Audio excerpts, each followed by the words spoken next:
Hello and welcome back to Renwick Review. I'm Xavier. My name's Christian, and today we're here with a very special guest, Tim Hayden. Let's give a round of applause to Tim Hayden. Let's go. All right, so we got 6 questions for you. They'll be pretty simple questions. So our first one is how did you get the job, and what is the process to that?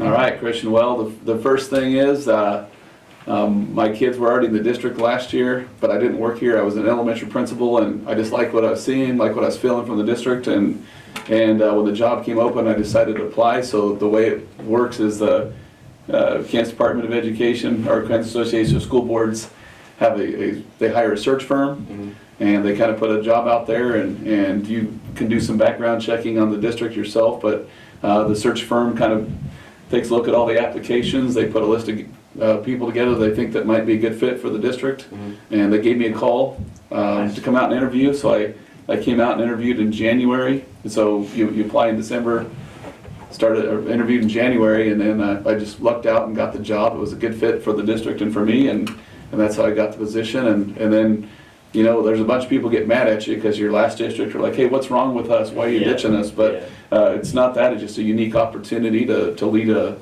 lead in a district that's already highly successful and things are going great. So Perfect. yeah. Perfect. So I mean, you somewhat kind of already answered our next question, but what interested you about being a superintendent? So I think what interested me the most about it is just kind of being able to lead and impact in a different way. So I've been a principal for a long time. I've been a middle school principal, elementary principal, and I worked as a consultant around the country just doing leadership. And I don't know, I just was kind of ready for the next step. I was working on my doctorate's degree in leadership, and I could have applied for a job, you know, over the last 10 years I've had this degree to be a superintendent, but I just was looking for a unique district. I didn't want to, you know, have to move out to the middle of nowhere to be a superintendent, and I loved what I did. But I just think when I saw this position, I'm like, hey, highly successful district, great kids, great community support, this would be a good place to start. And so I'm like, yeah, I'll throw my name in the hat, and that's how I've been thinking about it for a while.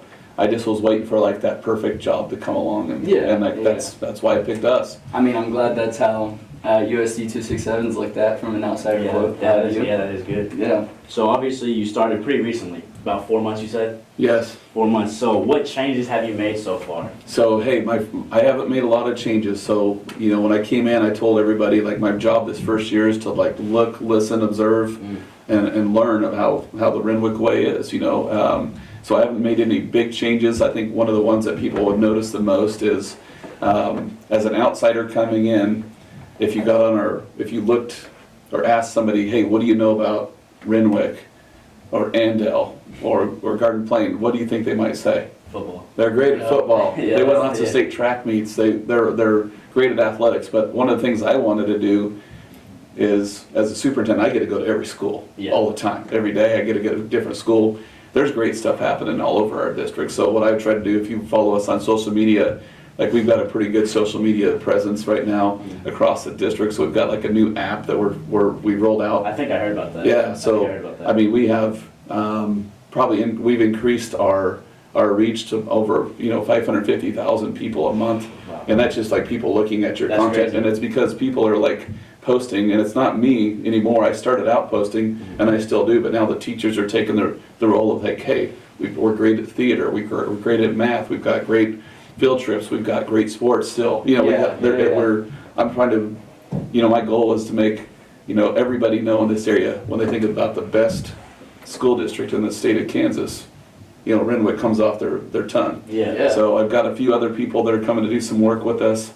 I got a company out of Kansas City that's doing an article on us probably the next month about the uniqueness of our community. And then we're having another company that's kind of doing a what I would call a recruiting video of like, why Renwick? Why would you want to work here? So we'll have some kids and teachers and community members involved with that. And that'll be hopefully rolling out in January just to kind of, hey, again, put us on the map of, hey, this is where you want to be. Getting our voices heard. Yeah, Renwick's where you want to be. That's nice. I mean, of course. I mean, it sounds like you have a good intentions here. But what is your role and responsibilities? Like, could you go more in depth with that? That's a great question.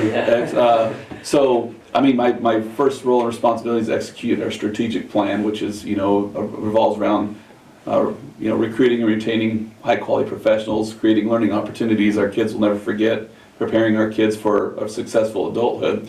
And so, I mean, honestly, as a superintendent, your job is you're kind of a big cheerleader. You know, you'll see me at the games, you'll see me at events.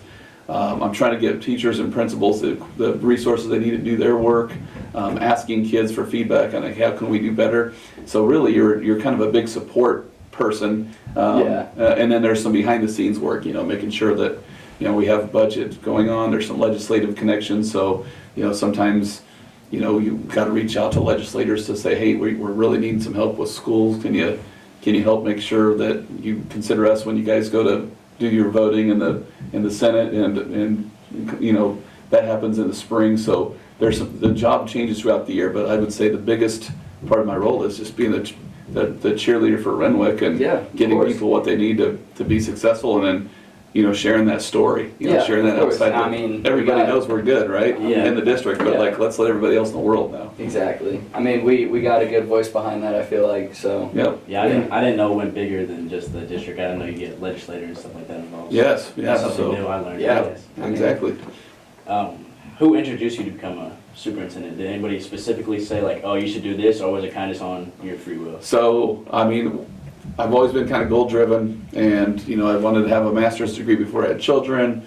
Got that accomplished, and I was like, hey, I want to get my superintendent's license before my kids, really get into school. And so I did that, but I never really pursued it. But there's a guy by the name of Dr. Craig Elliott. He's one of my supervisors at Wichita State when I did my district level leadership there. And I've always kind of considered him like my sports agent. And he also serves on superintendent search boards.